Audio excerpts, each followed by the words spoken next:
Recording in progress. Everything is slow. Recording in progress. And now the computer's working. The computer's working. We gonna go with that. No, it's turning on the computer. But I'm muted on my phone. Can you hear me? I see you, and you got two boxes on the computer, and then you have one on the phone, Okay, sorry. and the phone is muted. I'm gonna leave on the phone here. Leave the phone. Okay, there we go. Okay, we good? I'm good. Okay. We ready to roll. Good. I apologize. This, Don't worry about it. computers have their own thing that they do. Yesterday twice, not 2 days twice.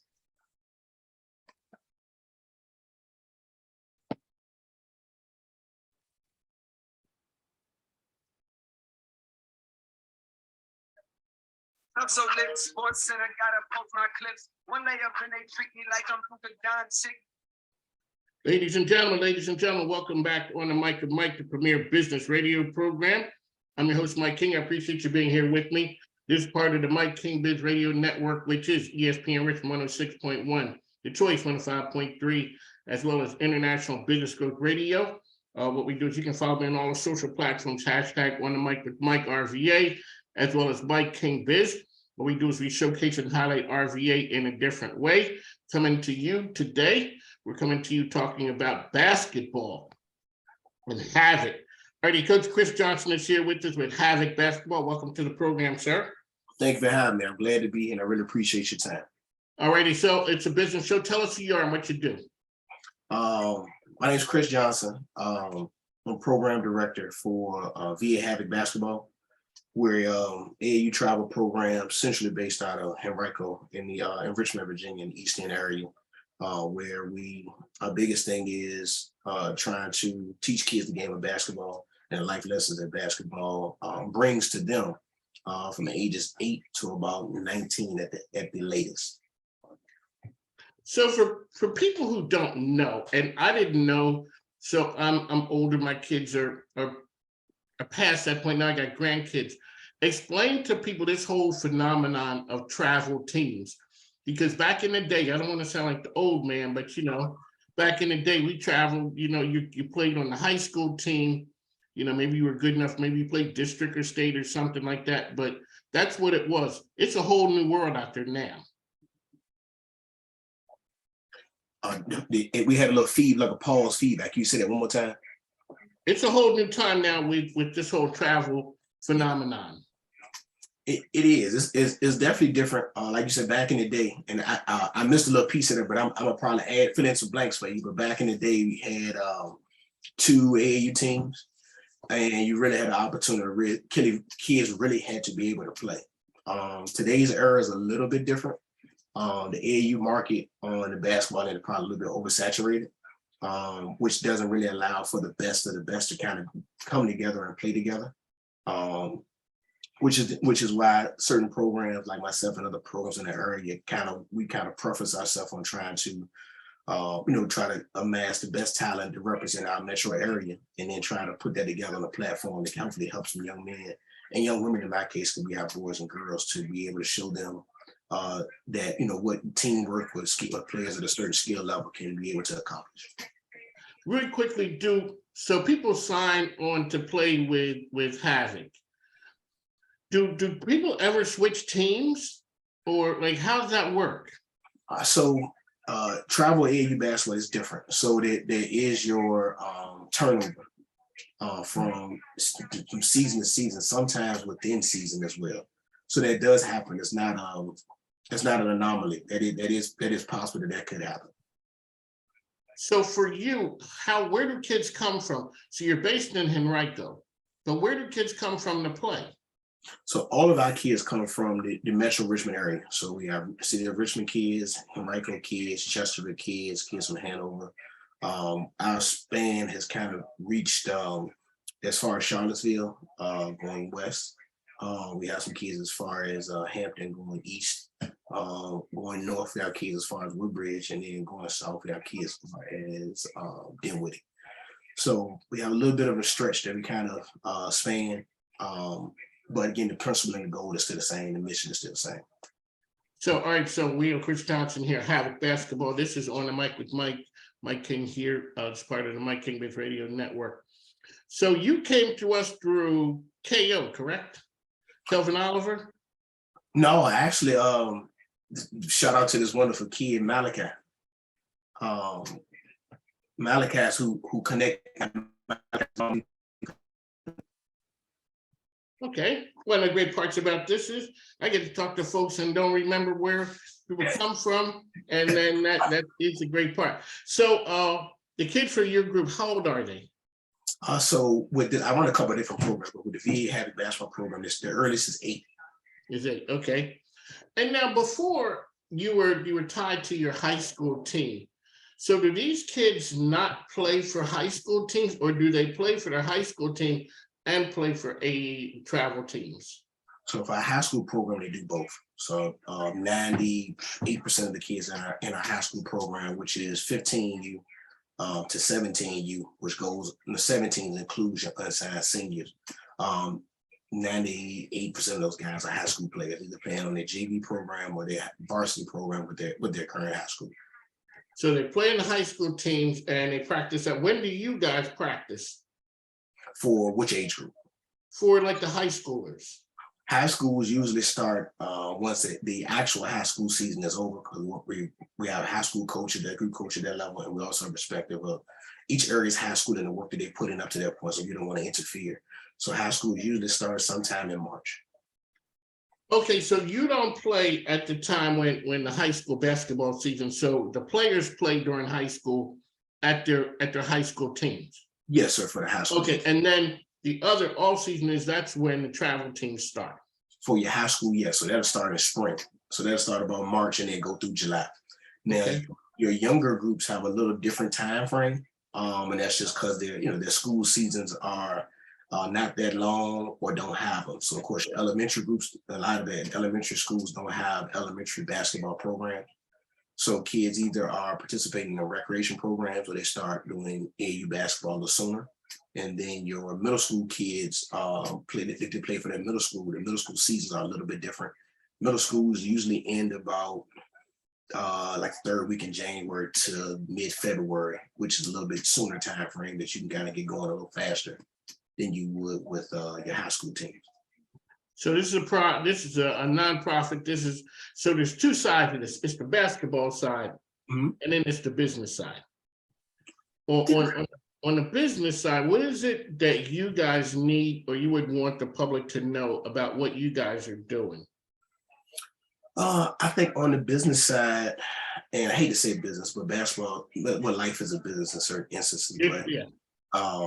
I think on the business side I think the most important part is that, if anybody is willing to help young men or young women, that we can be a vessel for a resource to use to help bridge the gap, to help those young men and young women really learn life lessons through the game of basketball. So any additional help or sponsorship or donation towards specific kids, specific teams, or the program in general will be very, very, very beneficial to help at least one young man, young woman, if not multiple, to make it through a AAU travel season and help them, number one, work on their skill set. Number two, gain friends through playing in local competitions and playing with players in a local regional area, but also playing at another level outside of our area, which represents not only the Richmond metro area, the 804 area, but represents our state of Virginia, which helps them bridge their social network to the basketball community, which is bigger than just our area. And then other pieces, which is the biggest thing that, in basketball, everybody mostly talks about the big things and the scholarships, the rankings, things of that nature. And I can have those conversations as well. But the main part of it is teaching kids these life lessons that they can learn, and it will help make them better men or better women. And hopefully keeping some version of religion and their peace in their mind to help them along their path. One of Mike Chris Johnson here talking basketball. So how long have you been doing this? VA Havoc, this is actually our 10th season. Program began in 2014. So annually on the year calendar, we wouldn't reach 10 actual calendar years to 2024. But Okay, this so you've been doing this for a while, and life was a certain kind of way, then NIL hit. How has that affected, when you see the landscape out there, when you see the kids, you see everybody, how's it affected the student athletes, the students, now that the whole name, image, and likeness opportunities and things are out there?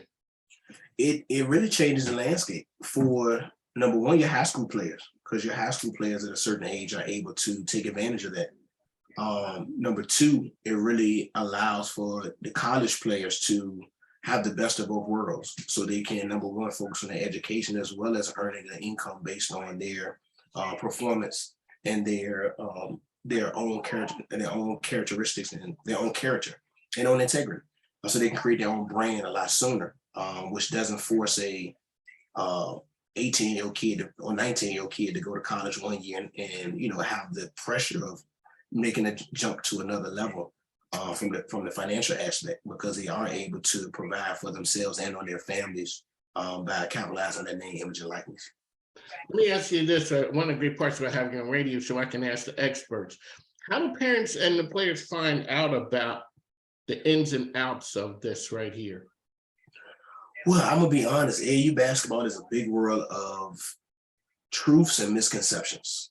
The bad part about it, the truths are in hopefully trusting somebody, because it is a process, and it's a cliche word, but trusting the process, because you have to trust somebody through the process, particularly for your 8th through 11th, 12th grade young men and young women, because it is a process. The process of choosing the right school, choosing the right travel program, the ins and outs of the recruiting process itself, what it takes, the collaboration, hopefully, between your high school and your AAU program. Those are all choices and conversations that have to be had, and they are difficult. The bad part about it is that there are various levels of incorrect information that are given that may put kids or parents in a disadvantage in certain instances.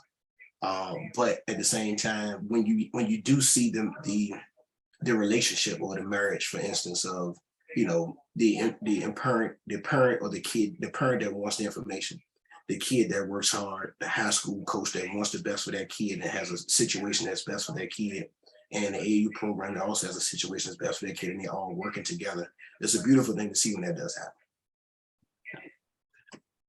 What happens more, that there's harmony like an orchestra like that, or either sometimes it's kind of like it's a little bit of uncertainty there? Well, I would definitely say it's a little bit of uncertainty. In today's world, it's the microwave generation, so that everybody wants everything now.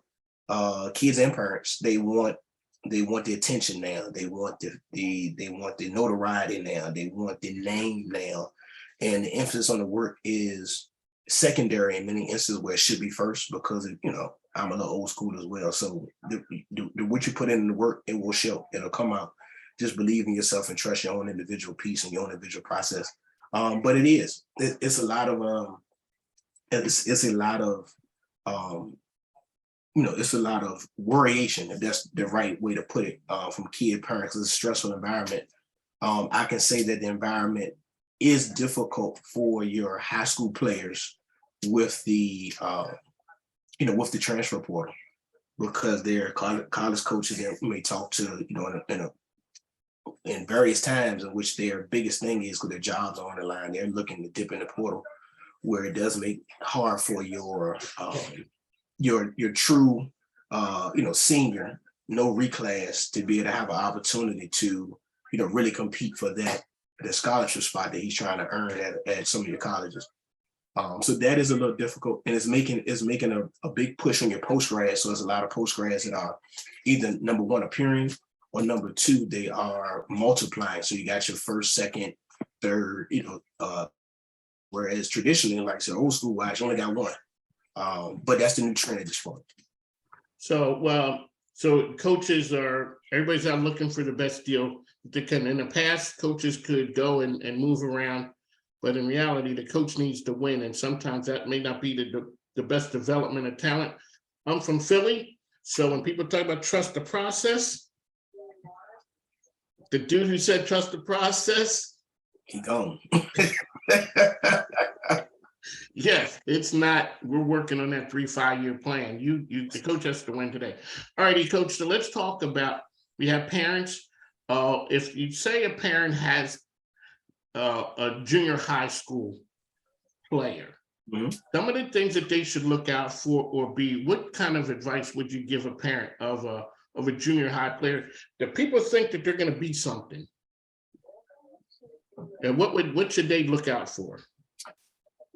So first thing is I would tell the parent to focus on the kid's skill set, focus on the kid getting better in the situations that can make the kid better. Because there's nothing wrong with a kid that, isn't quite quote unquote the top tier middle school player, and he flourishes as a junior, senior, because the cycle for every kid is different. So you have some kids that are high level elementary school players, they drop down to mid-level middle school players and high school players. They are on the lower tier of that scenario because they peak too early. Middle school wise, I say focus on the work, because you never want a child to peak too early.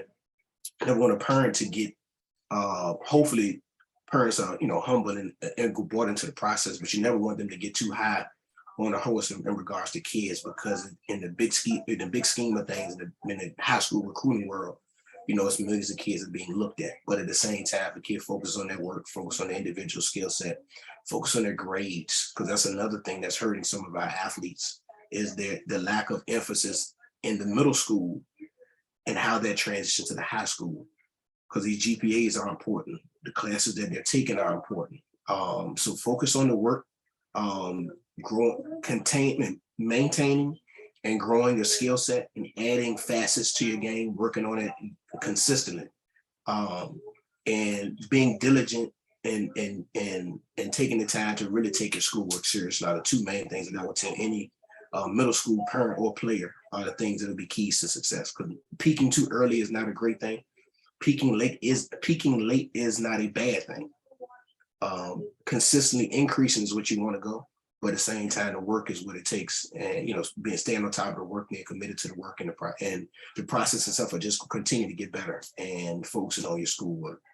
And Havoc basketball. We're talking Chris Johnson here.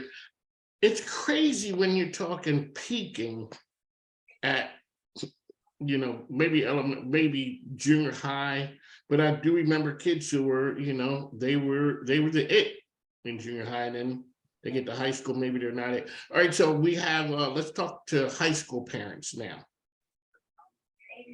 High school parents, I think the first thing is, number one, and it's gonna sound crazy when I say this, but from the high school piece, the high school basketball is going to a transfer portal now too.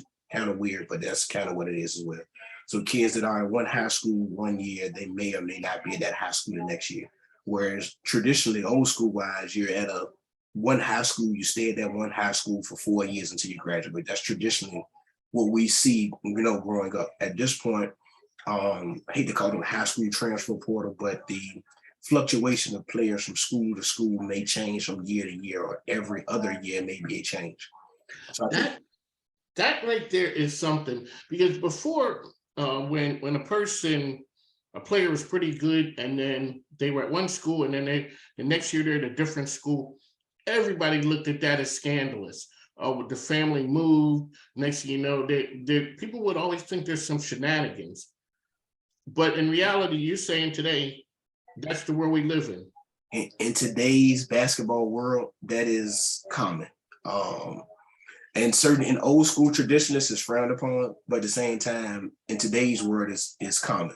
Now, is that a good thing or a bad thing? It really depends on the situation. So I don't want to speak badly of anybody that partakes in it. That's just the nature of it. So if I'm a high school parent, what I want to do is, if I got a rising ninth grader, I really want to do my due diligence into finding out what I can about these high schools. Because number one, the more information you gather will hopefully help you make the right decision from a high school standpoint.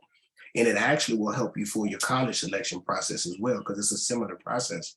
Just the areas are bigger because you're covering colleges rather than high schools.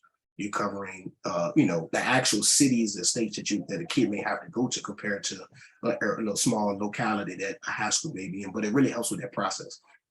But high school parents, It's something when you look at the opportunities that are out there for the students these days. I would think so that probably works out pretty good because back in, like I said, don't want to sound like the old man, but back in the day, if I'm a big man and the coach that school that I went to is used to running, like the small ball, I may be lost in the mix.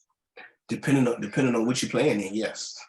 So now what we do is I got a kid, 9th grader, 6'5", whatever he is. We take his, as LeBron said, we take his talents to the place they can develop it. It is. So that's the other part of it. So in choosing the right school, number one, it's about the right curriculum. So public or private is a choice, but at the same time, it's about the education curriculum that your child needs.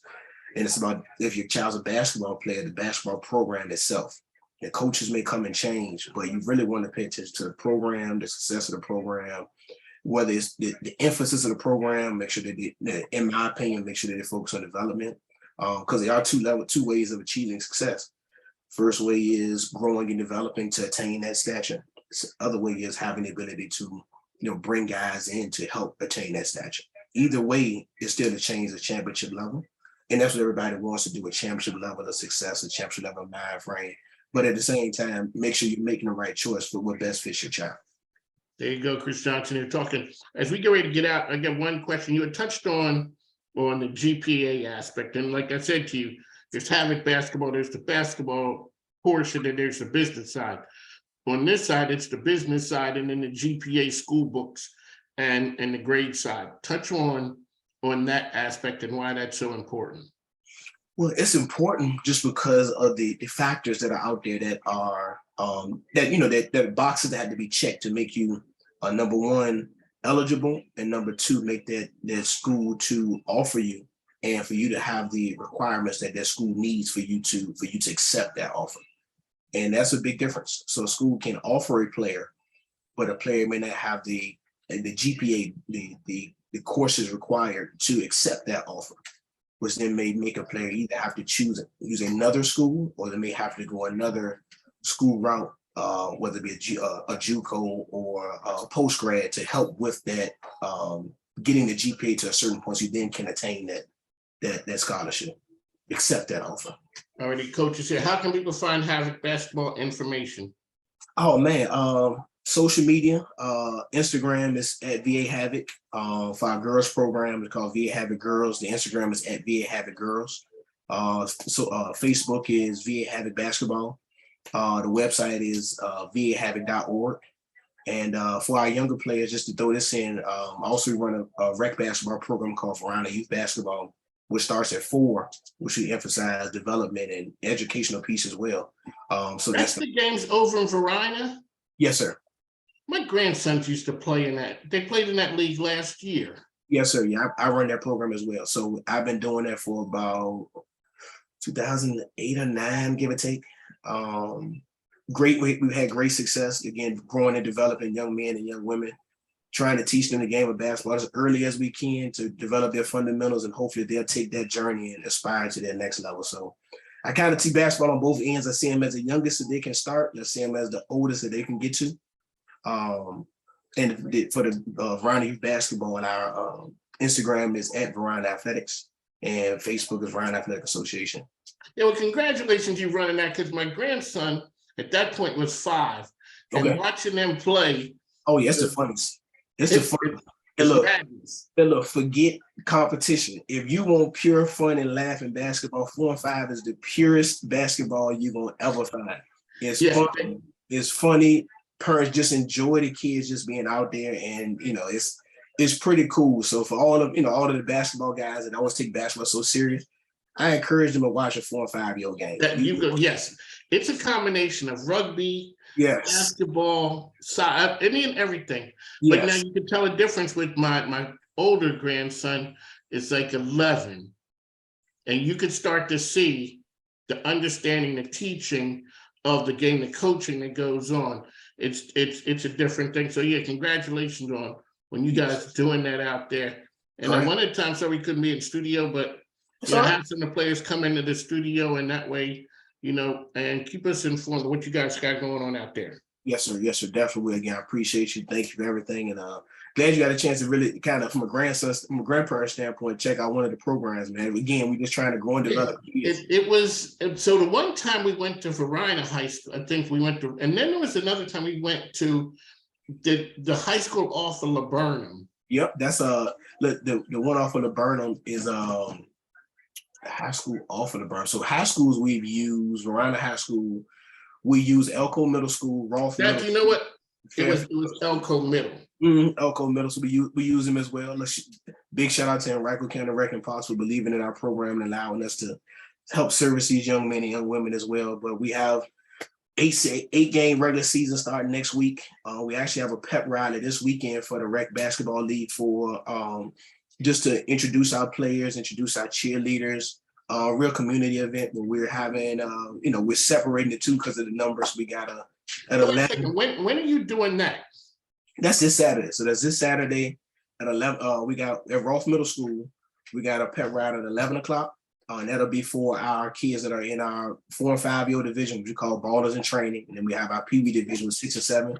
So we have those two together at 11. And then at 2 o'clock, we're doing our 8 and 9-year-olds, which we call minors, our 10 and 11, which we call juniors, and our 12, 13, 14, which we call seniors. They're going to be at 2 o'clock. And it'll be all about introducing our young men and the teams that we have, introducing our young ladies and young men and women. I'm sorry, we're a co-ed league. Introducing our young ladies that'll be our cheerleaders that will be inspiring these athletes as they're playing.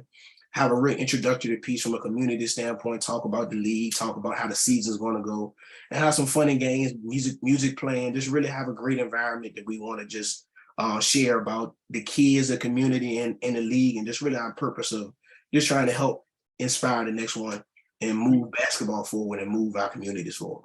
After this, we could talk offline about ways that, that we could be involved as the program. Yes, sir. Because it would be pretty cool to have them rolling out and having a part that has a part of ESPN Richmond. We're there to, to talk about what you guys are doing. I think that'll have an impact. So we'll go ahead and make that happen. So, yes, Coach, we got Chris Johnson here. So we'd like to thank you for coming on the program. One last time, how can people find you? Again, Instagram at VA Havoc, and our girls program is at VA Havoc Girls. Facebook is VA Havoc Basketball. Twitter is at VA Havoc and at VA Havoc Girls as well. So please feel free to reach out, contact us. Just want to be a vessel to help our kids, young boys and young girls, and make them better men and better women, and hopefully in the process of life in basketball, make them hopefully help them attain and reach a college education at a reduced cost. And like I said, I'm a test of my grandson's love going out there and playing this game. So congratulations, man. Thank you, man. Appreciate it. Take care now. Yes, sir. Thank you so much. I appreciate your time. Bye. Yes, sir. It's been On the Mic with Mike. Thanks now. Take care.